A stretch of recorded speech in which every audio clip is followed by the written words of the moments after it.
Good morning, Grace City. Let's rise to our feet as we worship the Lord. You ready to pour out your praise? Come on.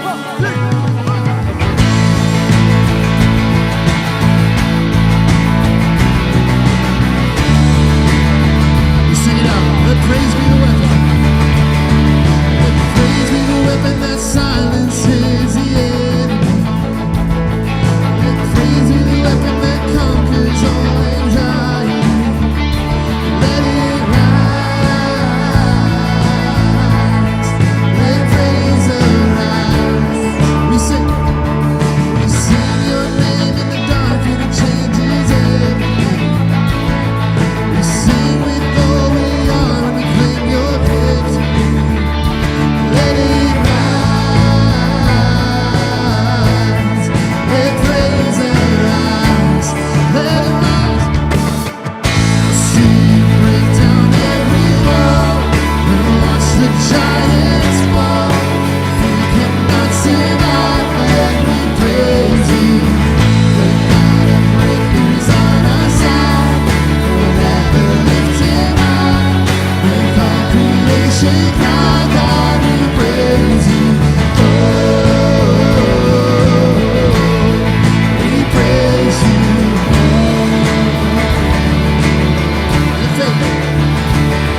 Let faith be the song that overcomes the raging sea. Let faith be the song that calms the storm inside of me. Let it rise.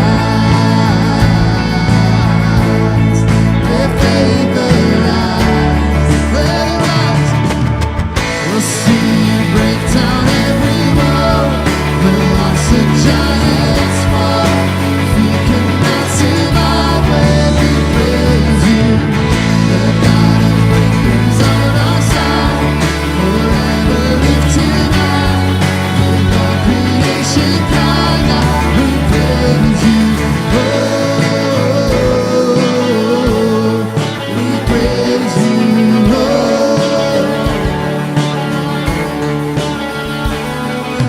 this is what living looks like. This is what freedom feels like. This is what heaven sounds like. We praise you. Come on, sing it out. This is what living looks like. This is what freedom feels like. This is what heaven sounds like. We praise you. We praise you. This is what living looks like. This is what freedom feels like. This is what heaven sounds like. We praise you. We praise you. This is what freedom looks like. This is what freedom feels like. This is what heaven sounds like. We praise you. We praise. We'll see you break down every wall. We'll watch the giants fall. We cannot survive when we praise you. The God of breakthroughs on our side, forever lifted high. With all creation cry, God, we praise you. We'll see you break down every wall. We'll watch the giants fall. We cannot survive when we praise you. The God of breakthroughs on our side, forever lifted high.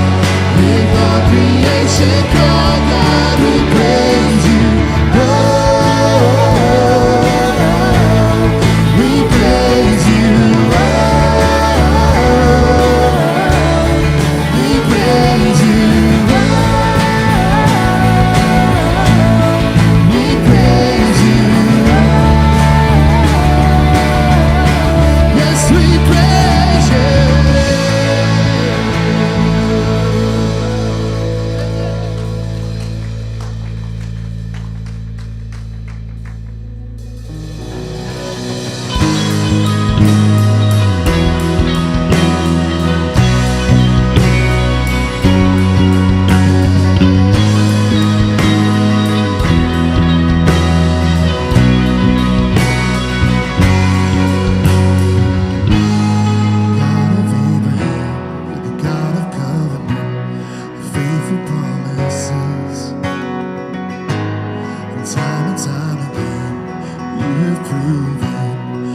just what you say.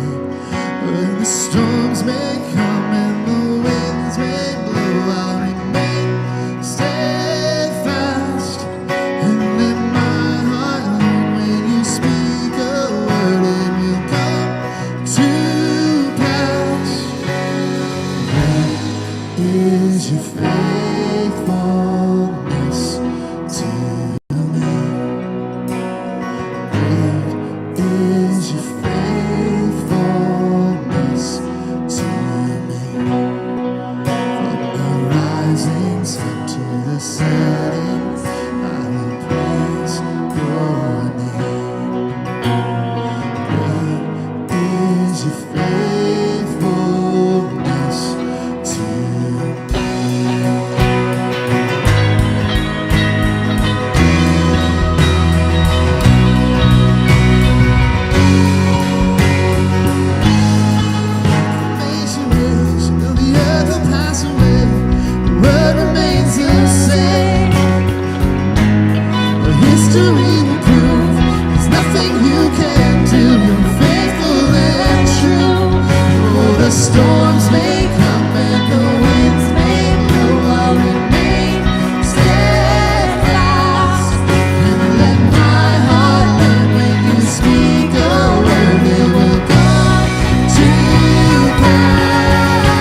like the way.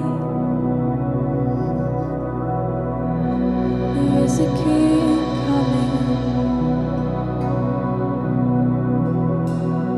the one who conquered death and grave. No more pain, no more sorrow. There's hope for tomorrow, 'cause our hope for today.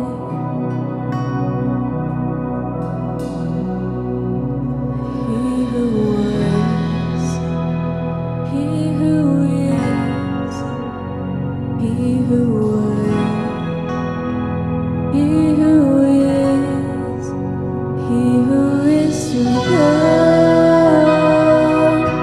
Christ the Son of Man, riding on the clouds with a crown upon his head. Every eye will see him with the nail scars in his hands. Hallelujah,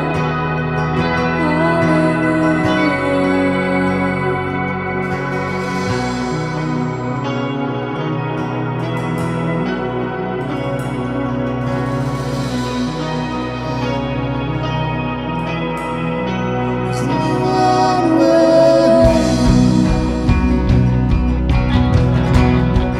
for glory and for praise, all wealth and honor, strength, wisdom, and power to the Lamb that was slain.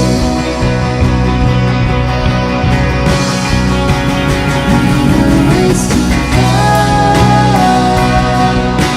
Christ the Son of Man, riding on the clouds with a crown upon his head. Every eye will see him with the nail scars in his hands. Hallelujah, hallelujah,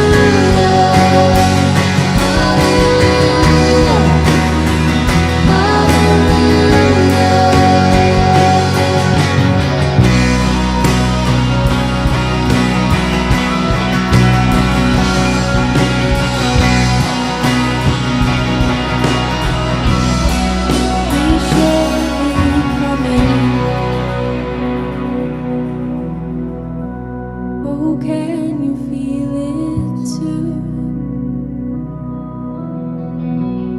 Oh, this tension growing strong. It's just a sign he's getting closer. It's already on the move. The story has written. We all know how it ends. My future has an anchor.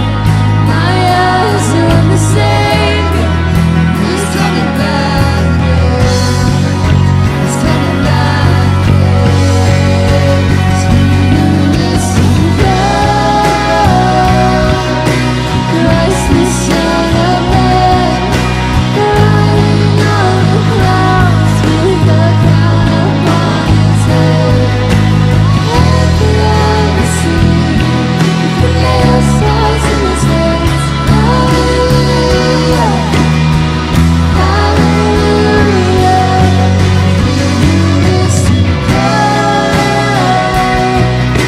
Christ the Son of Man, riding on the clouds with a crown upon his head. Every eye will see him with the nail scars in his hands. Hallelujah, hallelujah, hallelujah, hallelujah.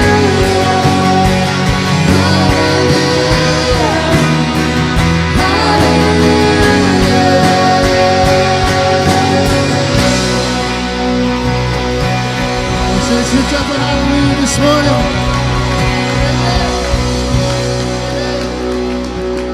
Amen, amen. Grace City, you could be seated.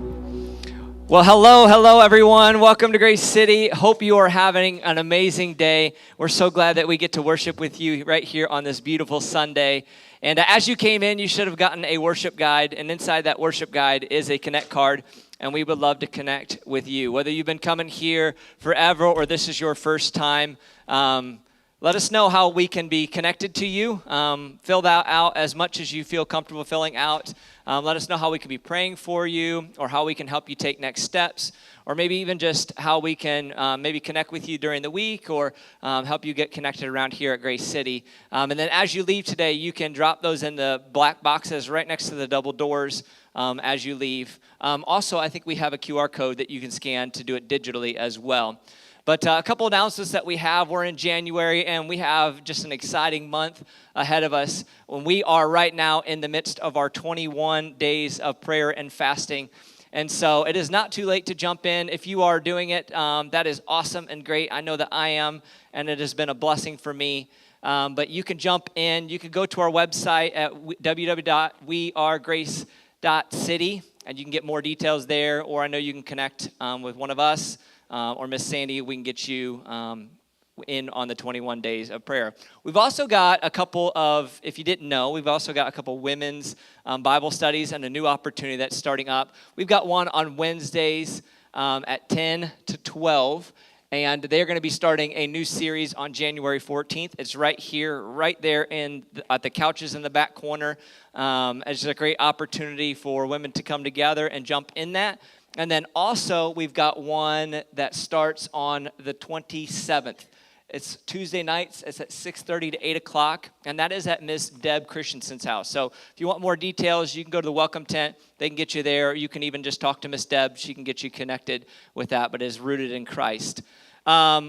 Rock the Universe is officially sold out, and we have sold out on our end. We had to make some shifts around just because of the craziness with Rock the Universe. You never know with those kind of things, but it's just so awesome to see this next generation worshiping the Lord and going after Him, and it's really cool. We're excited for Rock the Universe on Saturday, January 24th, and so.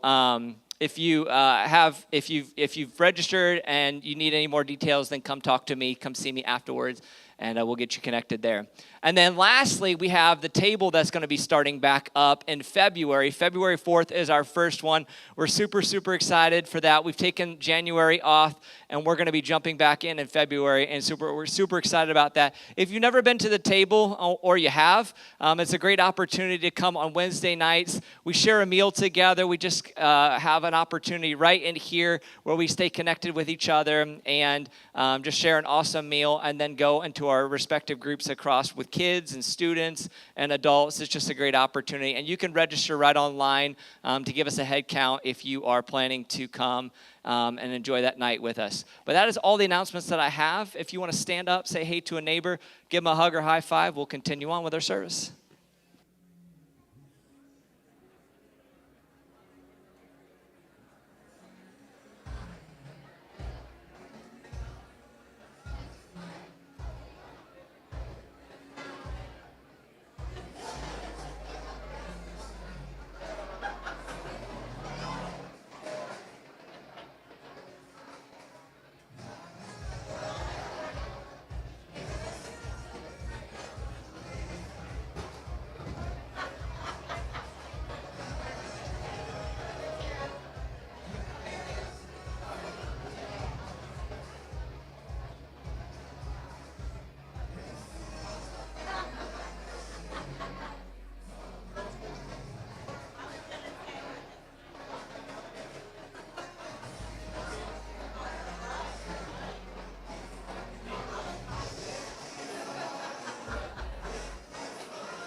Well, good morning. How are you doing? Good. I am so excited to spend this time with you, and I'm actually a little bit nervous. Here's the reason why. If you want to follow along this morning, we're going to be in Numbers chapter 6. Numbers chapter 6, fourth book of the Bible, and we'll be in chapter 6. We looked at chapter 1 and 2 last week. But here's why I'm nervous, because I need to make a confession to you. I feel like it's helpful. And I'm going to show some pictures in just a moment. Hold on to them, Nate. But I was wrestling. I got to be honest. Like even up until last night, I was wrestling. I'm like, do I really want to share this or not? But I'm going to. So here's what happened. September 1st, 2023, a date which will live in infamy in my little life. September 1st, 2023, I was able to go to a concert. And it was an amazing concert. My favorite band, our family's favorite band was in town. It was, in Orlando. Not necessarily Mount Dora or Sorrento, but it was in Orlando, and we got to go to this concert. And not only did we get to go to, my favorite band ever, Steph, me, my Logan, my Logie Bear, we had to get in early. And Steph was going to join us a little later. She was coming from work, and Logan and I got to go get in early, and it's a standing room only, and we were the first ones to be able to get in. We got in before everybody else. Now, there's a correct place to stand in a concert, in a standing room only concert. Now, I walk in, and Logan's like, there's some really comfortable seats back there, and there's cushion and padding. I'm trying to explain to him, buddy, you don't always get this opportunity. We are going to be, we can be right up there in front. And he's like, Dad, I'm really tired. My legs are tired. It's been a long day. At school, I'm like, I hear you. And I listened to my son. And I told him, that's great. We're still sitting. We're going to be standing front row. And it's not an option. He's like, but I'm like, I love you. No, we're going to be in the front row. And so we did. We got right up there. I'm like, here's the spot, front row. And I'm like, actually, I want to be right here. The bass guy's going to stand right here. The lead guy's right. I want to be right here, right between them. My two favorite guys in the band. I'm going to be right up close. And we are right up in there, and we're good. And then here comes everybody flooding in to this concert. And I'm like, man, make sure we save room for Mom. We got the three of us. We're going to be camped out right here, front row. There's another lady that came up, and she liked my spot. And she so much liked my spot, she began to try to keep pushing me over out of my spot with great determination. I'm confessing this because in this moment, I was not very Jesus-like. I was pushing right back. The concert didn't start for an hour, and for a solid hour, I'm going like this, and she's going like this, and I'm going like this, and she's talking passive-aggressive to her friends and family and saying things. I'm saying stuff passive-aggressive to my son. I'm telling you, I'm not proud of this. I'm serious. This is one of those things that I'm going to either get thrown out or be on the news. And if I get on the news, that's probably not a good look because they do all the investigative thing and pastor gets thrown out of Christian concert for getting in fist fight with lady is not a good look. It's just not. And I'm being full honest. I cannot see Jesus acting like I was acting in this moment. And I'm just serious. I was just determined. And I'm scooting, she's scooting, we're pushing, and we are full on without, we're shoulder wrestling for a solid hour. I refused to give in. Steph made her way up to the front. The last second, scooted right in. This lady should know, as soon as I got my hat backwards, it was over. Concert starts, and we were front row. It's my favorite band. On the greatest concert ever. Logan, I'm like, this is a once-in-a-lifetime experience. I brought some pictures. You want to know how close we were? This is how close we were. I was in the spit zone. You want to know how close we were? This right here, next one. This is how close we were. You want to know how close we were? Here's the lead singer. I got stank face. I got to see all the faces in detail. There was stank face. There was, ooh, the next one. I like the way that note sounds face. I like that one. And then there was oh yeah, I like what I just did there face. He was just, oh, it's good. By the way, also got the set list and a pick from the bass player. I'm not proud of what I did. But here's why I share it. I don't know if it's something in my personality, I am not content to stay at a distance. I'm just not.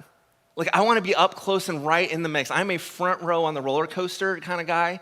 I am a front row at the show kind of guy. I want to be like right up there in it. I'm like my dog Gizmo in my home. This is my puppy Gizmo. Isn't he cute? Right? If you say he's not, we'll fight later. But I mean, I could have cats, but anyway. But there's my puppy, and he's my buddy. We're friends, and I'm his master. And like, I sit down on the couch before I can fully sit down, he's already hopped up, turned and snuggled, and like paw on me, half laying on me. I'll take a nap, and he will be like all curled up. I'll wake up, and his like face is right here looking at me, and sometimes snoring, like dog snoring and dog breath. It's great to wake up to. Like, he's just never content. If I get up to go to the kitchen, he's like, I better come too just to see what happens. Like, he's right there. I've tripped over him. He's not content to stay at a distance. I'm like that with my bride. Truthfully, if you've ever known, I'm always like, a little bit closer, a little bit closer. This is what she's married to, right? But I'm like, I'm not content to be at a distance. I just want to be as close as I can all the time. And here's the sad thing, though, if I'm being fully transparent,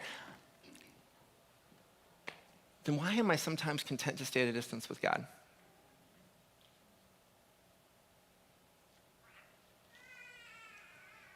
Why is it that so often we're just like, this is close enough? Like I want to, yeah, I believe in Jesus, but that's cool. I'll hang back here. I think about the disciples, and only one was up close at the crucifixion. I mean, what is it that's there? And I don't want to. And as I've gotten older, that's something that weighs heavier. I'm like, no, I do. I want to be closer. We started a series last week through the book of Numbers. Yes, I'm serious. Through the book of Numbers, everybody's favorite book. The title in Hebrew is actually Bamidbar. It actually means in the wilderness. It's not just about numbers. It's about the story, these stories, the journey through the wilderness. And one of the things we mentioned last week is as they're going through the wilderness, God is present with them. He's not like, I'll see you on the other side. It's every day he is present with them. He's like, I want a tent right in the middle as we're making the journey. I am with you. I'm here with you the whole time. I mean, you can just kind of think about it, like God with his tent, and he's right there. And at the time, though, it was like, keep a little bit of distance between you and God and his tent. But here's the good news for you and for me, and the writer of Hebrews in the New Testament makes it so clear that because of Jesus, we don't have to stay at a distance. It's actually the opposite. God invites us to draw near. In fact, Hebrews 10, verse 19. Therefore, brothers and sisters, my brothers and sisters, since we have confidence to enter the most holy place because of what Jesus has done for us. Verse 22, because of what Jesus has done for us, we can come in. Let us draw near with sincere hearts. Like, don't stay at a distance. Draw near. Come close, come close, come close. And so last week we looked at those first two chapters. And the first chapter, God starts like just talking about these people and these people and these people and these people. We built to this idea last week that everyone matters. Each one of those people, each one of you, us, you matter. And then the second chapter is all this arranging. So everybody matters, but then there's also a place for everybody. Everyone matters, and everyone has a place, and the whole thing revolves around God and his presence together. You can see where this might apply to us.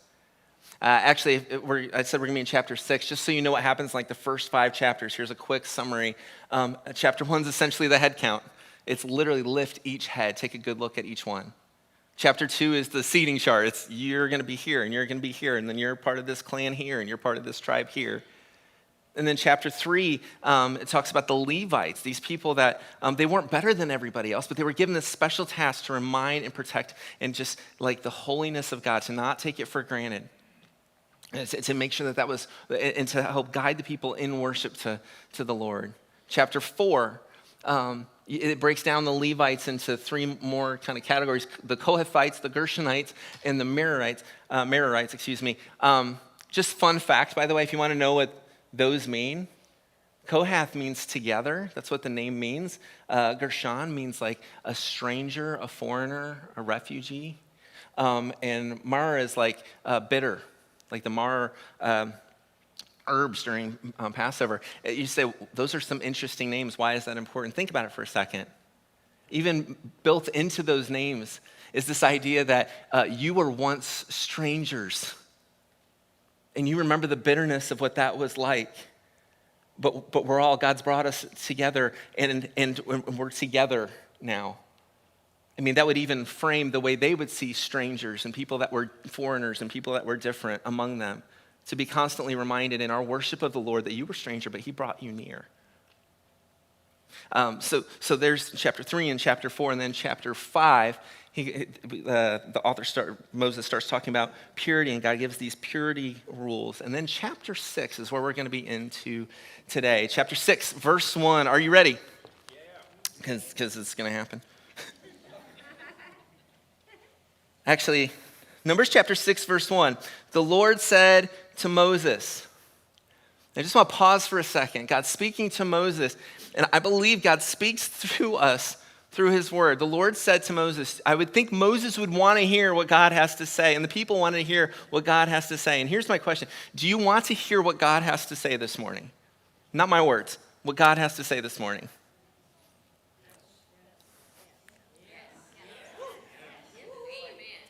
Okay, just checking. I'm going to ask one more time. Do you want to hear, do you actually, before you read, do you actually believe that God might speak to you through his word this morning, and do you want to hear it? That's a good answer. I believe it.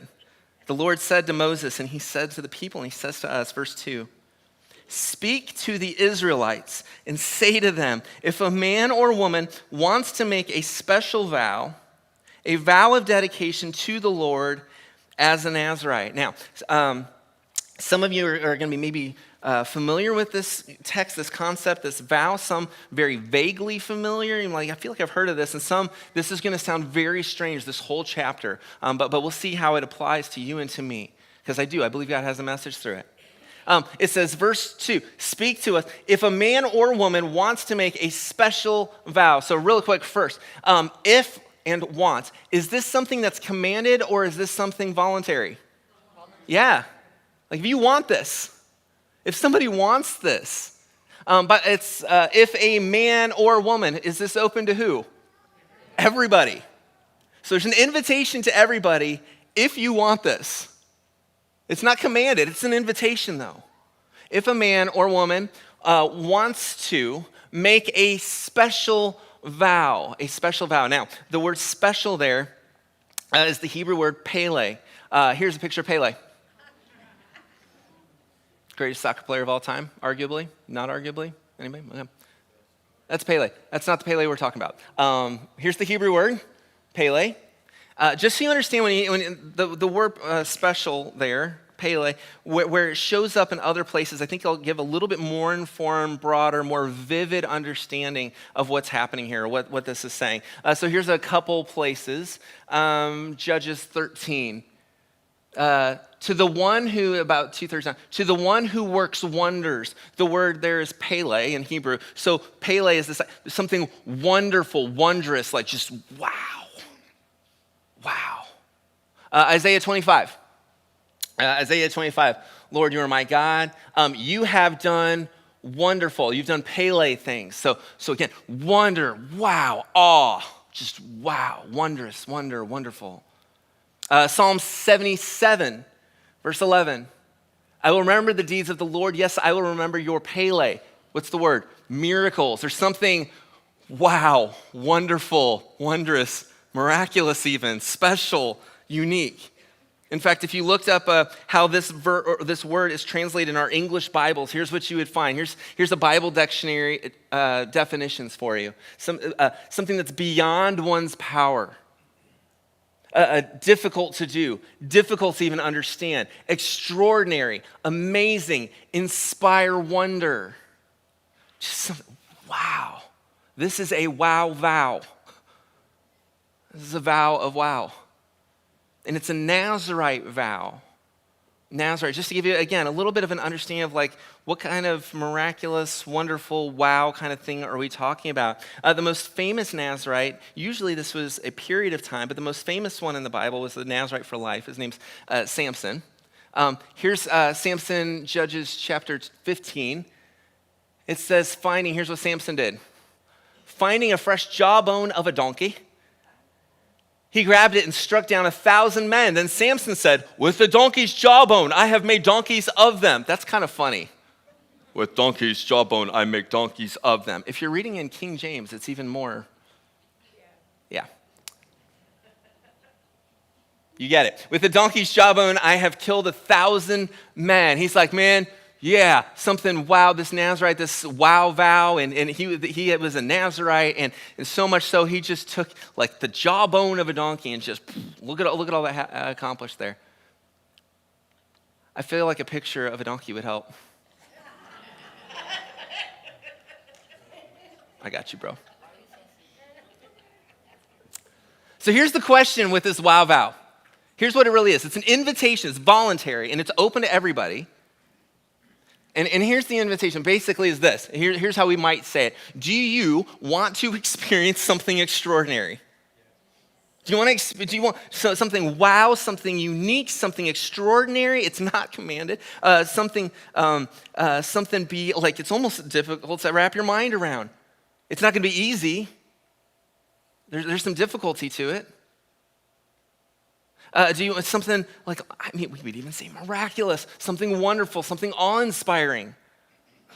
Do you want that? Then here's what it looks like. Verse, what are we at? 3. Here's what it is. Here's what this wow vow, here's what it entails. Then here's what I want you to do. They must abstain from wine and other fermented drink, and must not drink vinegar made from wine or other fermented drink. They must not drink grape juice or eat grapes or raisins. So for the first part of this vow, keep going, verse 4. As long as they remain under the Nazarite vow, they must not eat anything that comes from the grapevine, not even seeds or skins. So here's part number 1.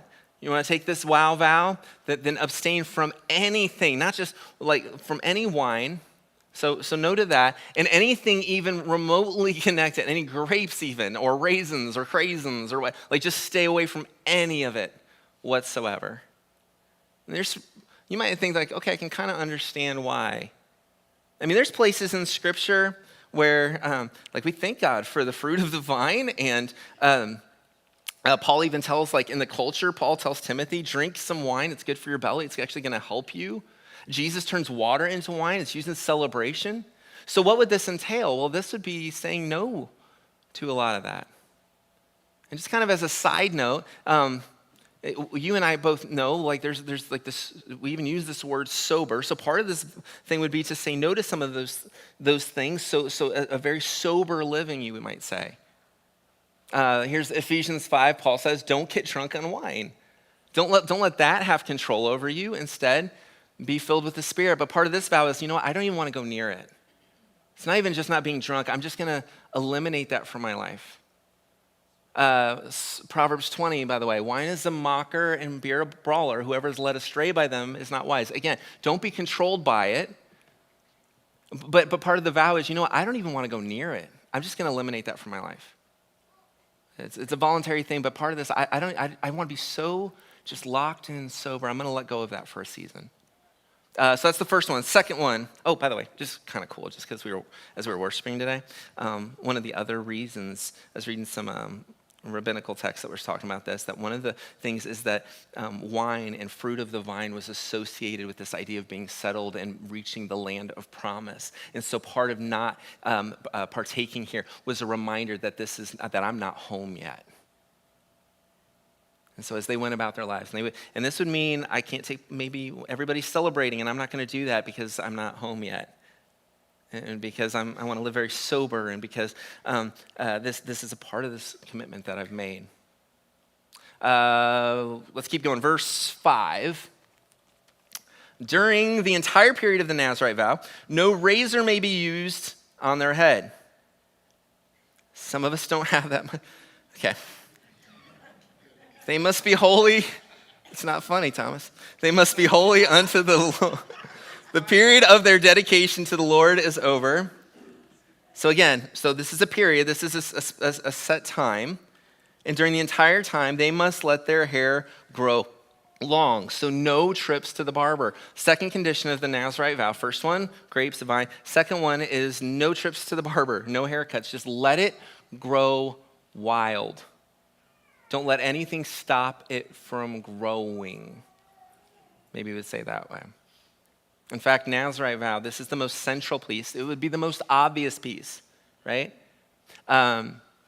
Even the word Nazir, where Nazirite comes from, here's what it means. It means to be set apart, devoted, or dedicated, but it also means like untrimmed, like don't even cut it. In fact, when it about a vine not being trimmed, it's that same idea. It's like don't cut it back, just let it grow wild.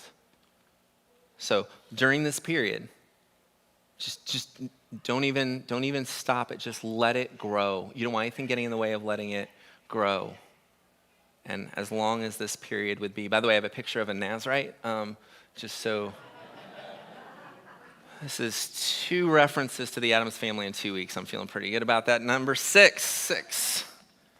Third piece of the Nazirite vow. Throughout the period of their dedication to the Lord, the Nazirite must not go near a dead body.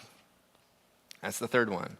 So we got stay away from anything with a vine. Don't trim your hair. Everybody would see that a mile away. And the third one, don't go near a dead body. And if you're hearing that, you're like, I'm not usually tempted to go near dead bodies. This was the only picture of a zombie that I felt comfortable sharing. It's like, I'm not usually tempted with that. And why is that so important? Well, because this God is a God, this is a living God. This is a God of life. And if this time of dedication, that this is, don't even remotely associate with anything death at all. No death, because I'm a living God. This is death versus life kind of stuff, and I'm a living God. You might start thinking like, okay, I wouldn't go near dead bodies, but what does that mean? Wait a minute. Do we have any guys that like barbecue? Any carnivores? Yeah. Oh, what does that mean? I mean, you can picture your barbecue up here. And that means during this time, there's some stuff. You might be like, man, that's going to be tough. But think about it even further. In fact, read the next verse and what this might mean.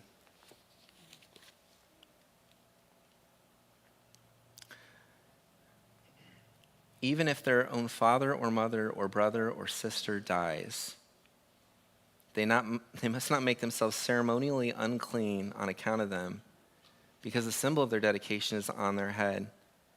Throughout the period of their dedication, they are consecrated to the Lord. It's like even, like God's so serious that people are going to see you and they're going to know, because they're going to see you, Shaggy, that you're a Nazirite, that you've dedicated this time and you are representing, this time is dedicated and I'm a living God and I don't want anybody to think even closely, it can't be associated with anything dead. I'm a living God.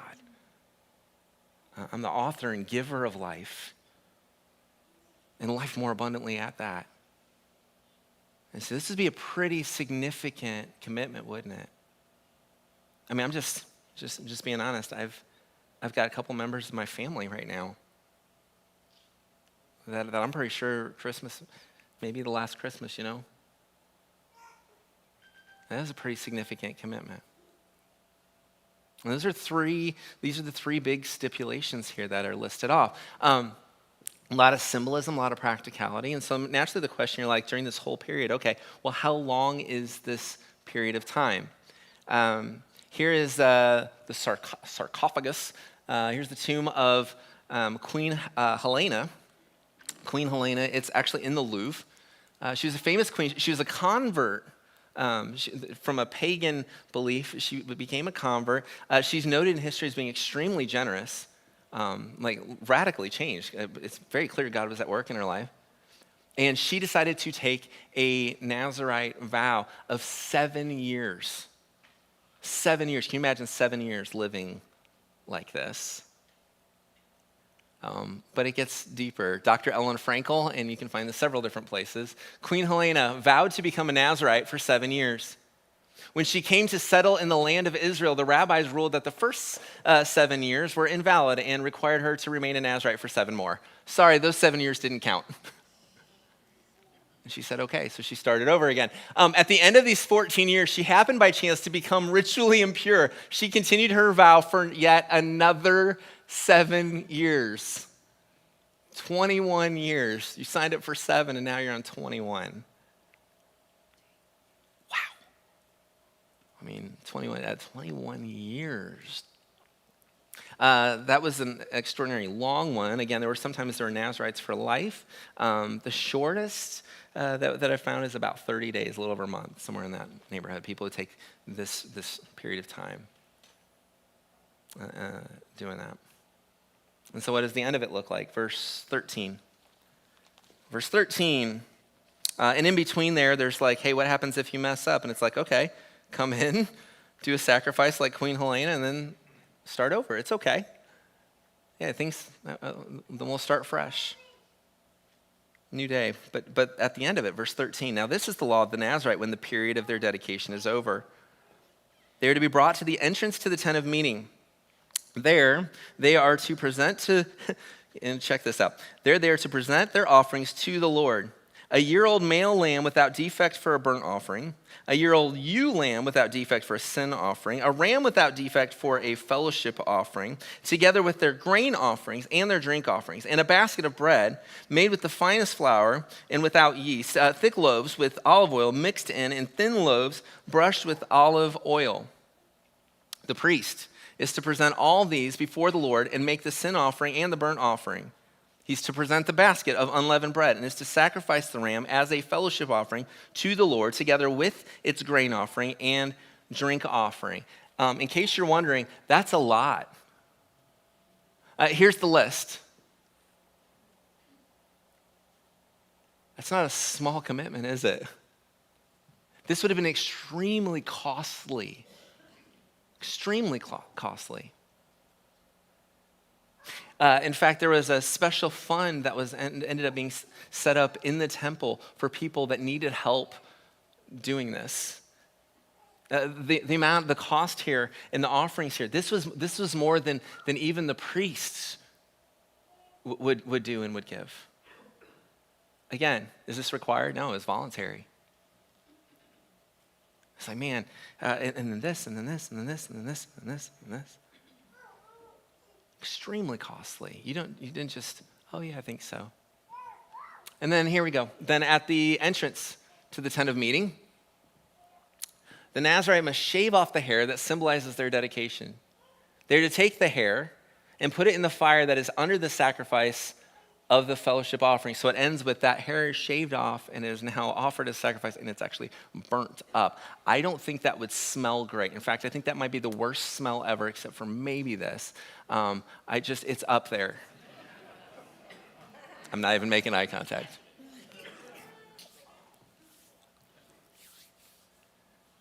Did you notice where this happens? The shaving of the head. People would have seen. I mean, you go to temple and you're like, this guy's clearly a Nazarite. This lady is clearly a Nazarite. And they're now getting their head shaved at the temple. Not even inside. It's not even, it's like, no, it's right there for everybody to see. Sometimes I think we make this error that we just kind of think of our faith and we're like, no, that's a very private thing. But the truth is, our faith isn't private. It's personal, and there's a difference. It's personal, but it is public. It's how we live it out. The old writer, John Donne, no man is an island to himself. No, you're not an island to yourself. We live in community. We affect others and don't. That's part of what it means to be human. But this whole thing, this was not like, oh yeah, it's just like a little thing on this. It's like, no, part of me living out my faith is there is a public dimension to it. I found this is an interesting, the Mishnah, it's an old, a bunch of, Jewish literature. If a man said, I will become a Nazirite, and his fellow herdsman said, I too, and another herdsman said, I too, they all become Nazirites together.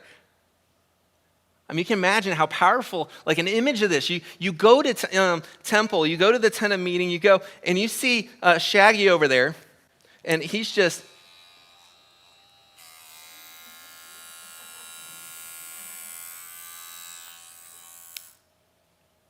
and you're like, man, do you know, like the cost? Do you know, man, he is all in. She is all in. This time she has been so dedicated, so, or a friend that's like, yeah, my life's gonna be different, because they wouldn't go off in isolation. It's like, the celebration, yeah, I'm actually not going to be drinking, sorry. And hey, you need a haircut, you show up for work. He's like, it's part of a commitment I've made through the season. This would be obvious. People would know this. And even so much that it might inspire others to make a similar kind of commitment.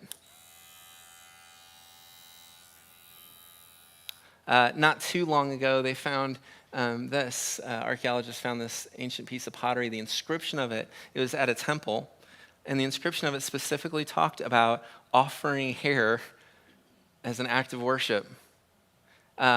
Here's the inscription. I love this. Onesigoras, the son of Philunius, you guys all know him, Philunius the barber? Yeah, of course.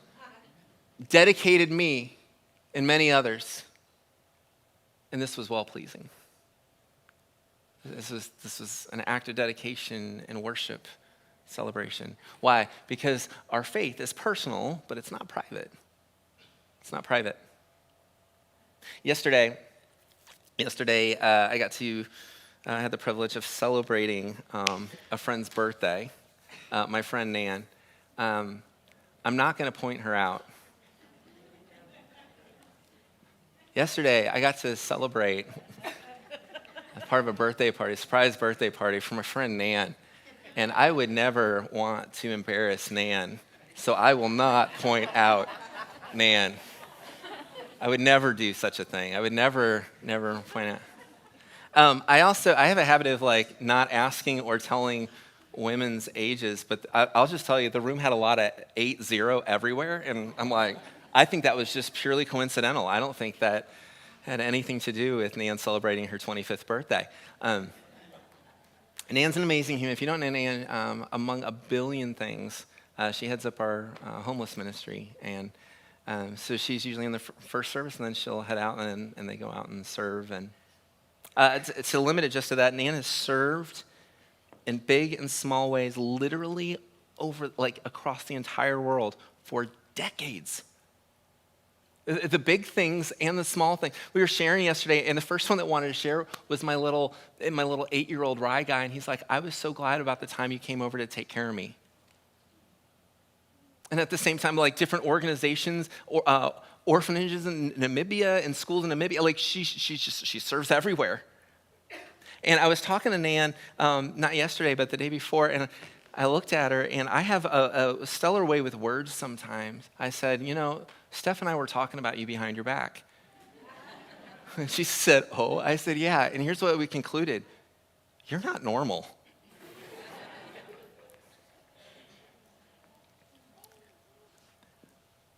Because the way Nan loves is not normal. The way Nan serves is not normal. The way Nan sacrifices is not normal. And I am so thankful for it. We got to hear her story, just in awe. One of my friend Gracia, who I was tempted to say something yesterday, and then Gracia spoke, and man, she be preaching, and I'm like, woo! My friend Gracia, she brings the thunder.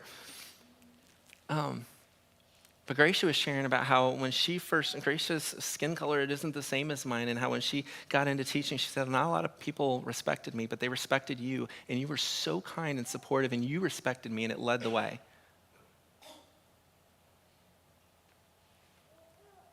Teachers, years ago, my friend Melanie's like, You didn't even recognize, but you made such a difference in my life. I knew you had a lot of teachers, but you were so special in my life. It was just one after another, and we could have gone all day. Because Nan's not normal. And she's so humble. She kept trying to defer yesterday. And she's like, I'm just so thankful, and it's so neat that all these people are here because they love God. And I said, yeah, that is so true, Nan. But all these people are also here because you love God. And they love you, and they've seen you love God, and it's challenged them to love God. And those aren't mutually exclusive phenomena. I was really proud of using mutually exclusive phenomena in a sentence, especially to a teacher, an administrator.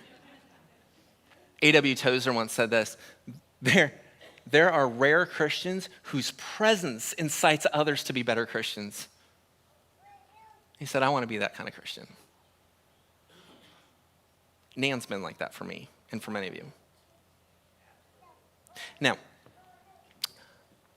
reading this story, and especially if you're like, I've never heard this before, this seems so strange.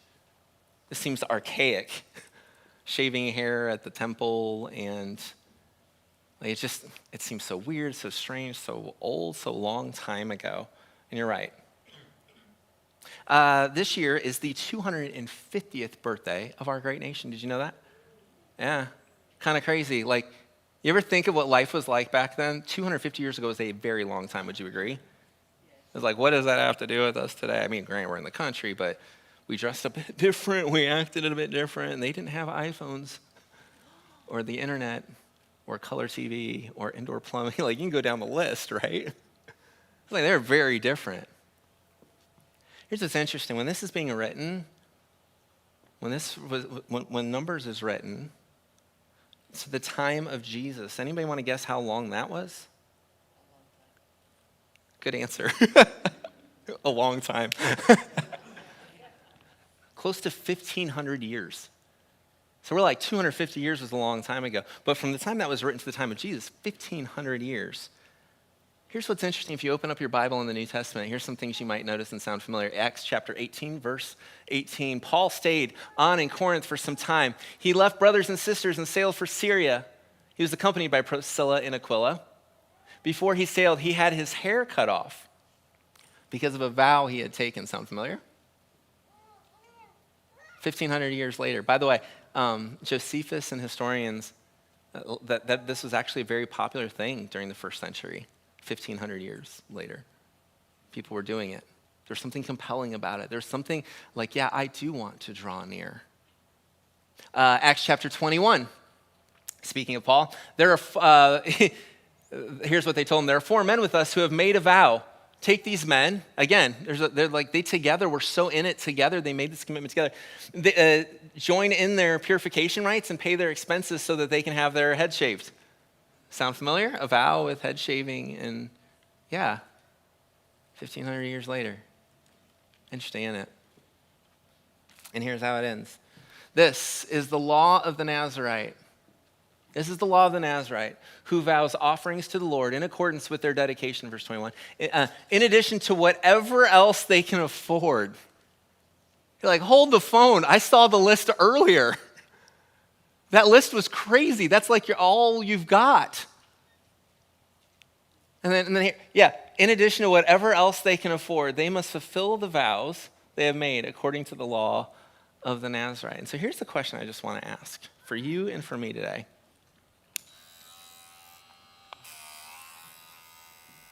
What would this look like for you? What would this look like for you today, here, now? And to say, like, man, all in. What would this look like for you? Or if I can expand it out, if I can make it and draw it out a little bit, what would it look like for you to create some space in your life? What would it look like? What would you be willing to let go of? What changes would you be willing to make for a season? However long that season is, or maybe for some for life. What changes would you make? What would you be willing to do? What would you let go of? Not because you're forced to, not because you're trying to earn anything, but just because, man, I want to draw near and I want to create space. In fact, I don't want any space between me and God, so I want to clear out anything else What would you be willing to let go of? What changes would you be willing to make in order to create space for God to do something special, amazing, extraordinary, miraculous, awe-inspiring, and wonderful in your life?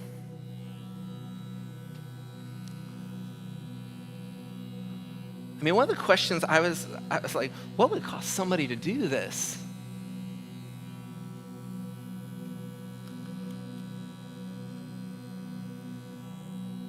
And there's all kinds of, I did some digging. I'm like, what was the reason these different people? Helena that I mentioned earlier, she was so desperate to see her son return home safe.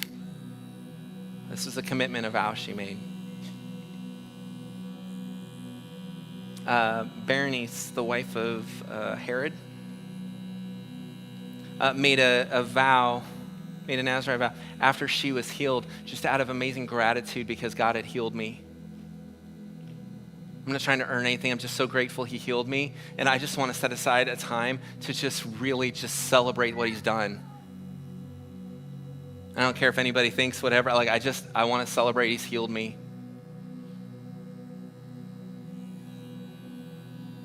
Others, it was a marking of a season. It was a free will thing. I was like, I'm not content to stay. I just want to see God. I don't want anything in the way. I want to live so sober-minded with it. I want to set aside this time. Just really, like, my heart, my attention, it's just dedicated to him. And there were other things. This was like the other pieces that people would add on to their vow. What would it look like for you? What would it look like for you to say, hey, honestly, I know I can have a drink and I enjoy it, but it might be a really healthy thing for me to take a season and just not. And just not. Or, there's some things in my life that have stopped and stunted growth. And I don't want anything to stop the growth in my life. And I need a season. Maybe things have gotten stale.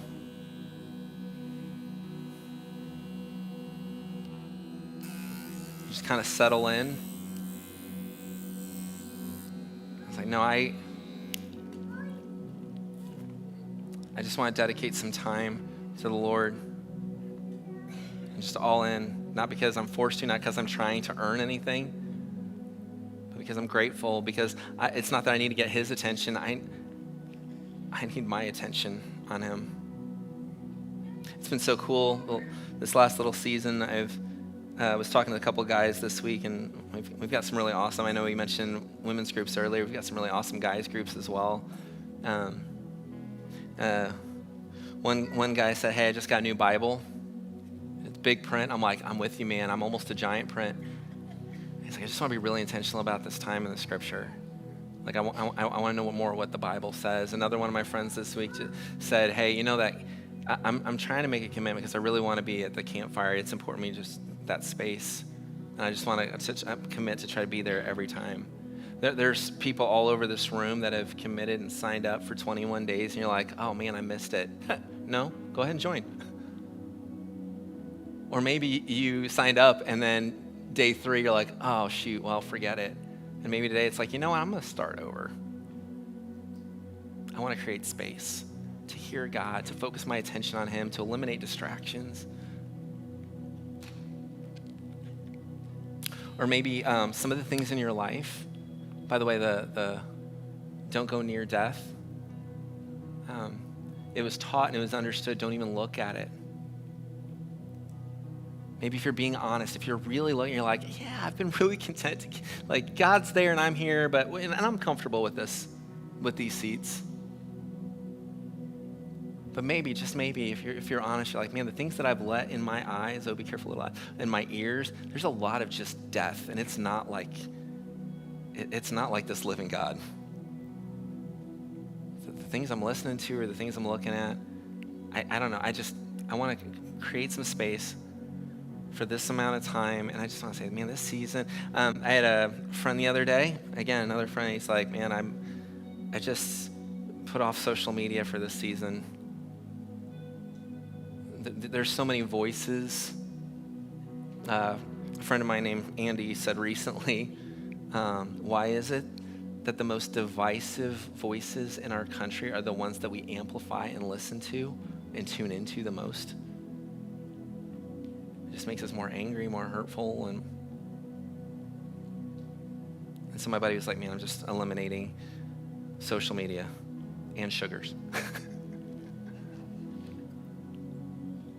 It's not because you're trying to earn anything. It's God's grace. It's not about getting his attention. It's sometimes we need to get our attention, and just to pause. It's like, I've been way too comfortable in this relationship, and I'm like, I don't want to be at a distance. I want to hear that invitation. I don't want anything to get in the way. I want to focus my heart, mind solely on you. Maybe today is just maybe today is man, I'm dedicated all in. If anybody wants a haircut,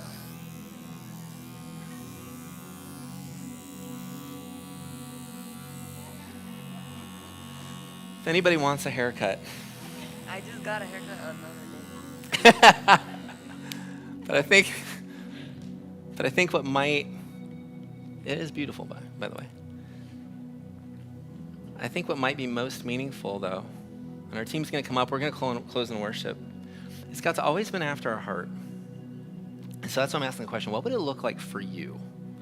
What would it look like for you? Again, free will, there's no pressure. I don't anticipate like, everybody's whatever. But you did have a note card. And as we close, we're going to sing, we're going to worship. And if this is something like I'm hearing it, God, you're speaking to me, and I want to join in this, and there's something specific here that I want a period of time where I want to make a commitment. I'm not earning anything with the Lord, but I want to make a period of commitment. There should be note cards. If you don't have one, we'll get some to you. You can have, mine. These are not engraved in Hebrew or talking about anybody's barber, but maybe it might be meaningful if you're like, I just want to write a commitment. Maybe you want to pray for it. Maybe it's a spousal thing.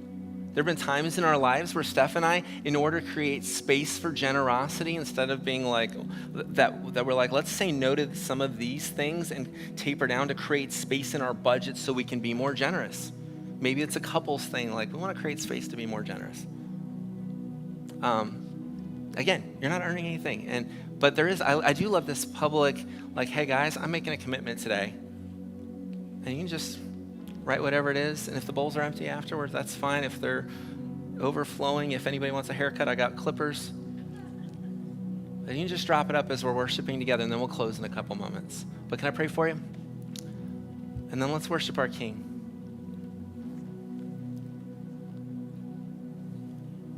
Lord Jesus, I thank you that you have done everything for us on the cross. This is not about earning anything. You freely given. You invite us to draw near. You've ripped the veil. You invite us to come into your presence. Just to enjoy you and find our hope and our joy and our peace and our satisfaction, our delight in you.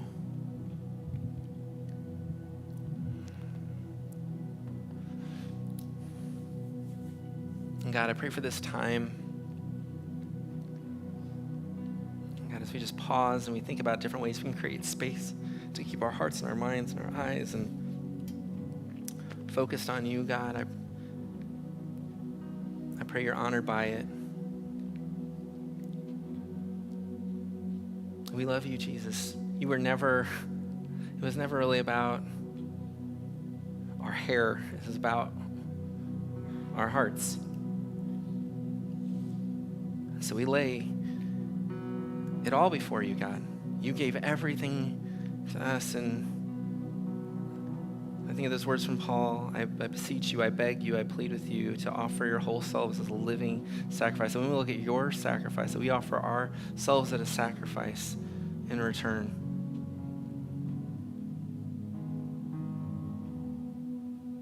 And I thank you for my friend Nan and the blessing she's been. We honor her today too. We love you. In your name we pray. Amen. Amen. Amen. Let's worship together.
is full of many seasons. With the shadow and the sun, through the feast and through the famine, this is my song in every word.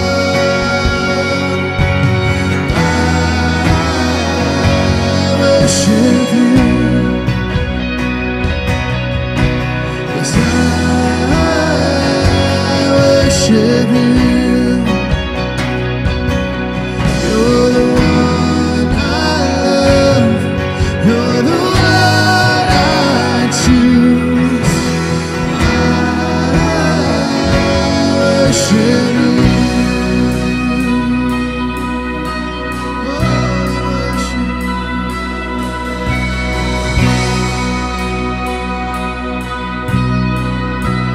Numbers chapter 6 starts with these words. The Lord spoke to Moses and said, "Tell those who want to make a vow, speak to them and give them instructions." As Jeremy's opened the word to us, the Lord is speaking to your heart even in this moment. What's he saying to you? I was reminded this morning that Psalm 51 says, God does not desire burnt offerings. He desires a broken and contrite heart. We're about to sing the words that all you've ever wanted is my heart. So right now is your chance. Continue to respond. If you're holding back, I encourage you not to. Begin to let it go even now. What is God calling you to? He's going to meet you right here, right now.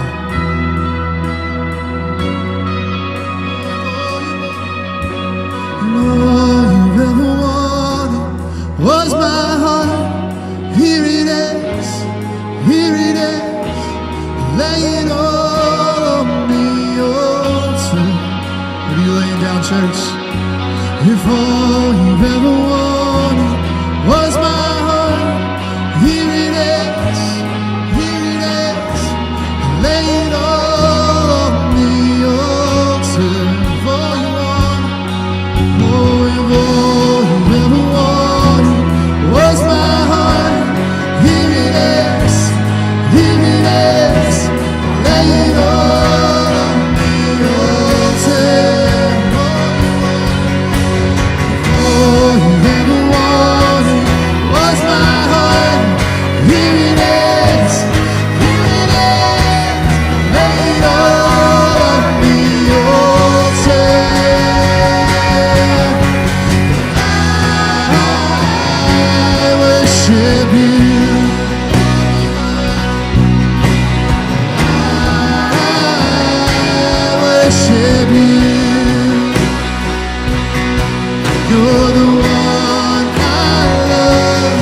worship you.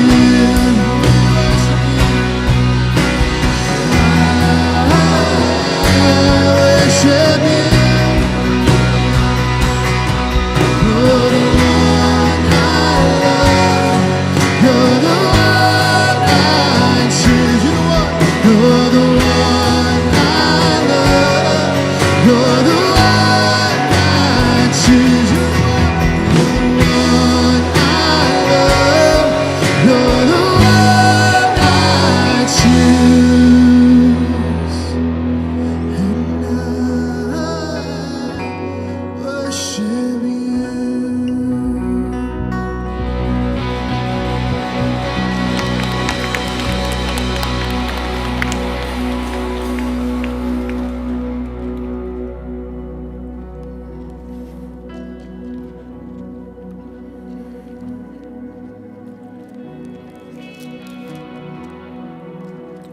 It says in Psalm 37, take delight in the Lord. Delight yourself in the Lord. He'll give you the desires of your heart, those things that you're really longing for. Commit your way to the Lord. Trust in him, and he will act. I want to thank you for joining us today. As you go, may the Lord bless you and keep you, shine on you and be gracious to you. May you feel the warmth of his smile over you, and may he give you peace. May I remind you that the invitation is always open, that his invitation to draw near, to delight in him is always open, and that the service is just beginning. Love you guys. Go in peace.